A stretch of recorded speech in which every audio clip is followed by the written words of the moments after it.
Hi, Cameron. Thank you so much for taking time out to chat with Glitter Magazine. Can you tell us where you grew up and when and how you started your acting career? I grew up, I was born in Santa Monica, moved to South Florida as a baby. I was there for about 11 years and I started doing local community theater and musical theater there first. Very young, I was like 6 years old. Got involved in like commercial auditions and like modeling and that kind of stuff. And I was very lucky to get my first role in a film when I was 8 years old. We had put it on tape and they had searched nationwide, and I was lucky enough for to be chosen to be that kid. So that was in a movie called The Music Man, which was like a musical remake. And I started auditioning for movies and television from Florida, but it wasn't until I was 11 or 12 years old that I started working on a show called Malcolm in the Middle, where I got a recurring part on that. And that gave my mom and I the confidence to move back to Los Angeles and to become a full-time resident and actor there. From that point, I've been living in Los Angeles for like 17 years now, I think, which has absolutely flown by. And I really do consider LA to be my home. You know, as much as Florida is fun to visit, I'm from Cali. Awesome. We loved you in Gotham, where viewers saw you play twins Jerome and Jeremiah as the most convincing supervillains. How are you able to get into their mindsets so flawlessly?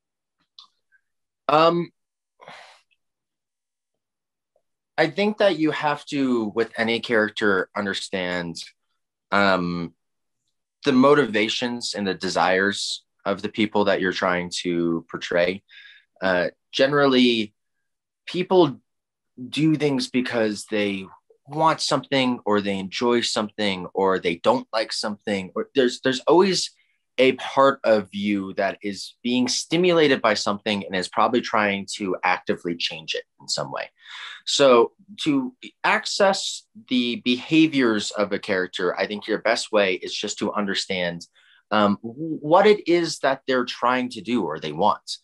And when you start to do that with characters that tend to be really outlandish, like a character like Jerome or Jeremiah, then you have to kind of piece together that their desires might be abnormal or different from what a lot of people's are, but that doesn't mean that to them they're any less valid. And I think that with accessing any character, you can't approach it with any sort of judgment or presumption about them. At the end of the day, you know, those two people ended up doing horrible, awful things, and were definitely the kinds of people that I would never, ever, ever want to be in the same room with. But also, they aren't judging themselves. So if you have that judgment in your performance, it's going to show. You have to definitely save those sort of judgments for after you're done with it. And then you look back and you're like, oh, that guy was terrible. And then you move on. You mentioned previously that musicians and their stage presence inspire your larger than life roles. Can you tell us more about that process? I think I think that music is probably the most immediately accessible art form, maybe only challenged by something like a painting, in that you can hear 15 seconds of a song, or maybe even less. You might even just hear the first couple chords of a song and be left with a certain impression and emotion and a feeling. In the same way that I think that sometimes if you look at a piece of art or painting or something, you can just look at it and immediately think that you have some sort of understanding of what it is that that person was trying to say. And I think it's nice as an actor to look at other forms of art because they have a certain level of removal from your own. Like it sometimes can be challenging. Sometimes it's inspiring as an actor to look at others actors' performances. But I think there could be a little bit of a trap in that where it goes from inspiration to emulation, and you really don't want to get caught in that, obviously. So for me, like you know, musicians have something that, you know, at the end of the day, they're giving these little glimpses and bits and glyphs of their life and their experiences, and what it is that, you know, they dislike or like, or their joy, their sadness, their love, whatever. And to be able to access that and look at it for just this 3 minute long bit, and be able to kind of continually process that and have that be changed. And sometimes that changes in your mind when you listen to it longer. I think that's really amazing, and really a useful tool for an actor. Your character Ian on Shameless has been evolving since day one, and we loved every single moment of it. What's been your favorite part of playing him over the years? Um, I think it has to be his relationships with his other characters that really is the most rewarding, and how those relationships have shifted over the years, and how the changes in those relationships have then continued to inform and change him. You know, all of these characters have grown up and evolved so much over the course of the show. And I think it's really amazing to see this time capsule of all of these different people, and also a place and time. You know, I think that that will forever, we captured a decade, a decade that will only become kind of more historically interesting, I think, as the years go by. And to watch as these characters are shifted by their surroundings, I think is really amazing. But you know, I particularly love Ian's relationships with his siblings. I think they're so important and fundamental to the character.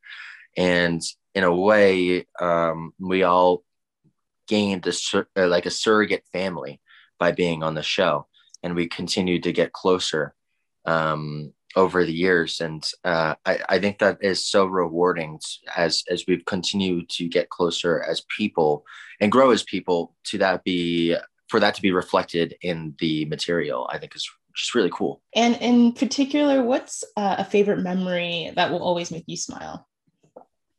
Um, Gosh. Um, there was a huge snowstorm. I think it was no, it was our second trip to Chicago, the first season. It's a massive snowstorm, and we all got snowed in, and none of us could work, and none of us could really go anywhere until at least the streets started getting plowed. And so we were kind of stuck inside for a day or two, and everyone would just sort of hang out, and everyone was so surprising and strange, and had these forces of personality that bounced off of each other in really interesting ways.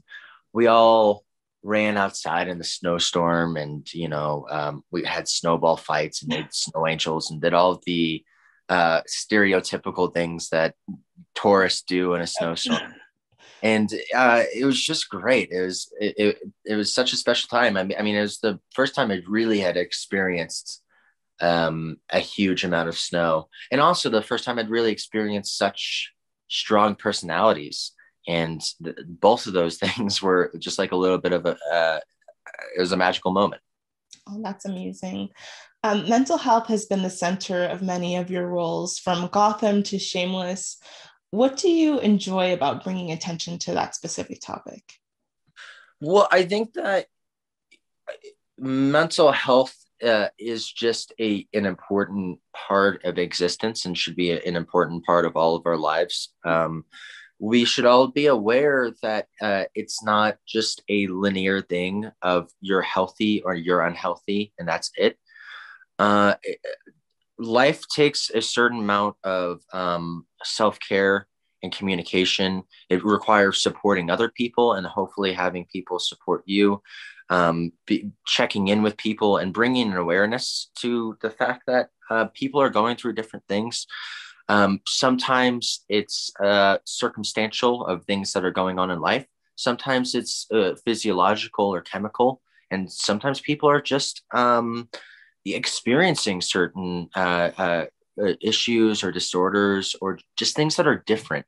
It's also, it can be difficult sometimes with something like quote unquote mental illness. Everyone is abnormal in some ways and different in some ways, and we all think differently and process things differently. And that, in many ways, is the joys of being human. It's only when it starts to become destructive or disruptive in our lives that we have to recognize that, or sometimes we have to help other people through it. um, but I think that it's always important to bring a lens to it, and that's something that I would like to continue doing in the future. There are examples of when it's sillier and over more of the top in something like Gotham, or when it's played more straight in a project like Shameless. And I think that I have some things in the future too that will hopefully continue to lend a light to it. Awesome. That's awesome. And if you had to describe the final season with one shameless quote, what would it be? Oh, um, uh, Doesn't have to be verbatim, but I know. Yeah. I mean, uh, I do love Frank's monologue from the first I think it's from the pilot episode that kind of got reflected in the finale as well, where he says that this is our city. It might not be the Garden of Eden, but it's what we have. And I do think that there's something about that this show and that season two of just like we make ends meet no matter what we're going through, and we're just all kind of in this together, so we might as well try to bring each other through it. awesome. And is there something from the show that you would want to keep? If so, why? And what is it? I did steal a couple things from Oh, set. okay. I stole.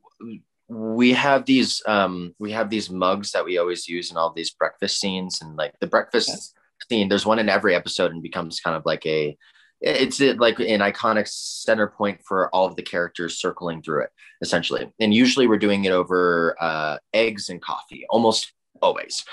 Um, and so we have these different mugs, and one of them has a rooster on it. And I stole the rooster mug and brought it home with me. So that was one. And the other was in the last season, we have a reproduction of the painting Nighthawks by Edward Hopper. And it was done in approval with the Edward Hopper Estate and the Art Institute of Chicago. So it's actually a one-to-one recreation of it, down to even the back of it is exactly like how it is in real life. So they made a couple of them, and I managed to get my hands on one of them, and now it's hanging in my living room. Nice. And can you tell us anything about your upcoming thrillers between The White Devil and Deliberation? What are they about, and who do you play? Those are actually kind of those have been in pre-production for a while, and if I'm being completely honest, I'm not sure where they're at, so I don't want to speak on them That's okay. too much. Yeah. I am actually in the process of filming a thriller at the moment. I can't say too much about it right now because I'm under an NDA, but it is for a couple major studios, and we have a really great cast, and I'm the starring role in it, and it's extremely intense, is what I'll say about it. It's probably the most intense and physical role I've ever played, and I'm having a lot of fun with it. So I can't wait for people to learn about what it is. Well, congratulations on that. We Thank you. also know you are currently filming My Love Affair with Marriage, where you play Sergey. Can you tell us more about it and the role?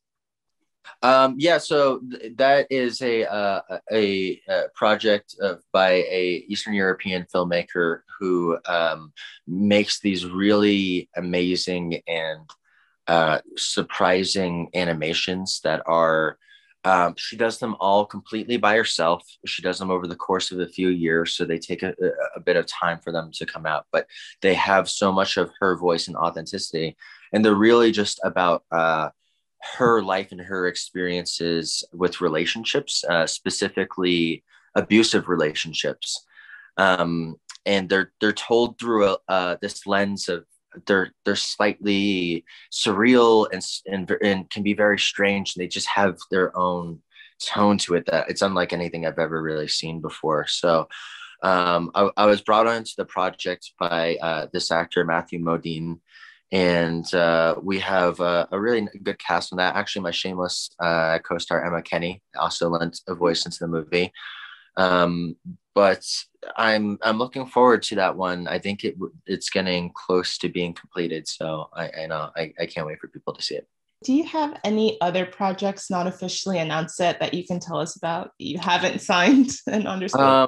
Yeah, I mean, I'm under NDA for the couple things that I am definitely signed on to. I can say that I will be working pretty much nonstop for the next year.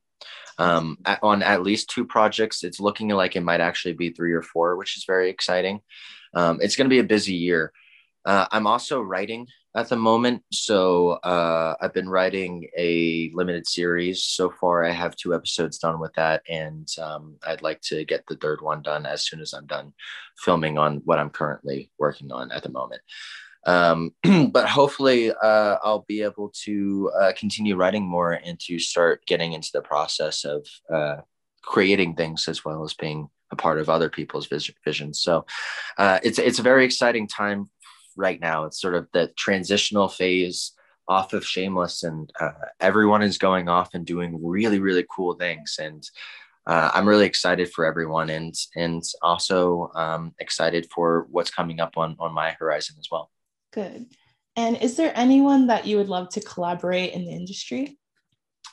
Oh yeah, I mean, there's so many people. I mean, going from like fantastic actors, like who would jump out at me right now? Kate Blanchett, I always want to do something with because she's just awesome. Lakeith Stanfield, I think, is one of the most interesting guys. He's always surprising in every project he's in. I think he would be a fun energy to be in a scene with. There's a lot of really great filmmakers right now. I was a huge fan of Minardi, so I would be happy to work with literally anybody involved in that film in one way or another. There are studios that are always making really interesting stuff. A24 generally makes strange, surprising, and awesome movies. I would love to do something with them at some point.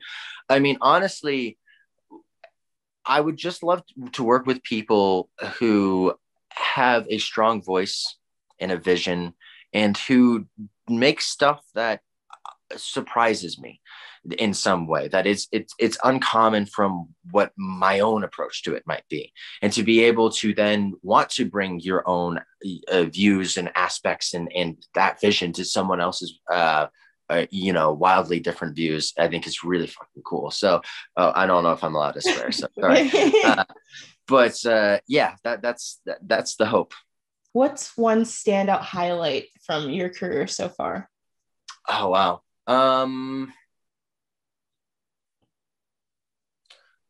It was really cool to go to Sundance with a movie called Jamie Marks is Dead. It's a movie a lot of people haven't seen.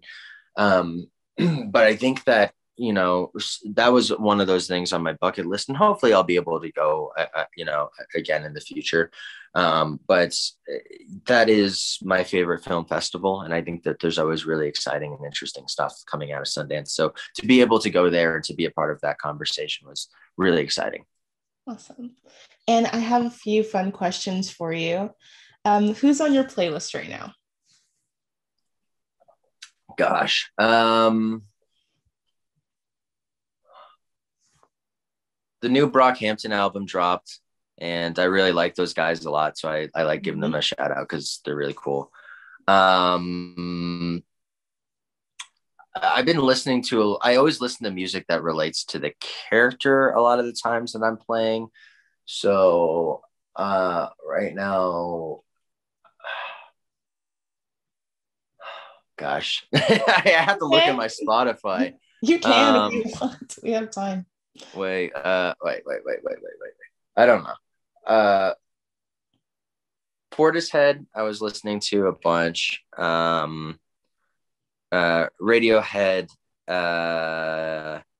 kind of like movie, yeah, sorry, music that is sort of like about isolation and emotional vulnerability and that kind of stuff, like things that are just sort of getting me in a mood to be very on the edge Mhm. emotionally is sort of where I've been at and listening to the most. So it hasn't been a lot of like listening to like Prince and party jams and just being like, all right, everything's good. Yeah.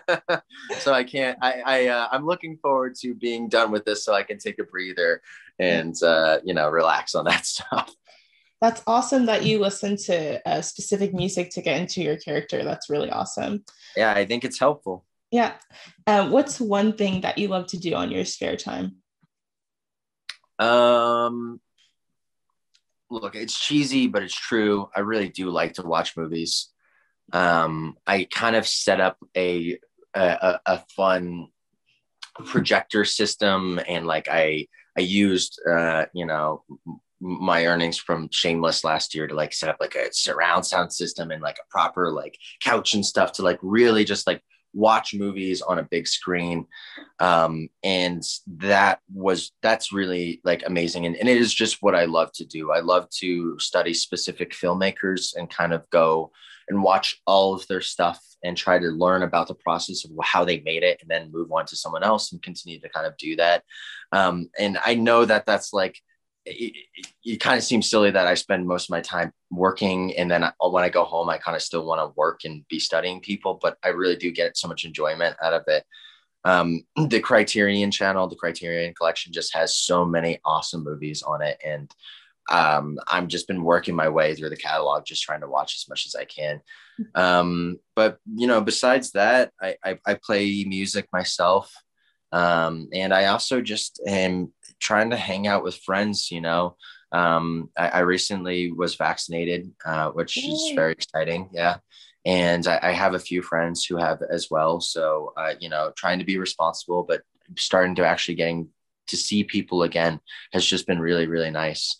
And a lot of my friends are really cool and really smart and really creative. So I've been reading the stuff that they've been working on and talking to them about things and helping whenever I can. And they've been helping me too. And I think the collaborative atmosphere is really cool to see people who I love and respect also doing cool and exciting things. Yeah.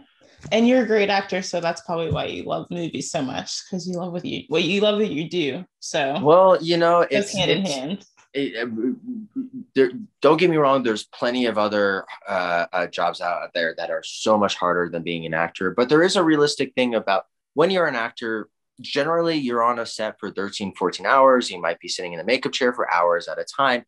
Like right now, I'm covered in bruises all over my body from fighting.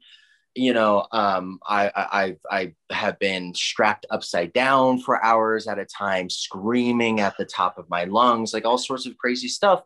And I think at the end of the day, like there is a certain level of physical and emotional demands to the job.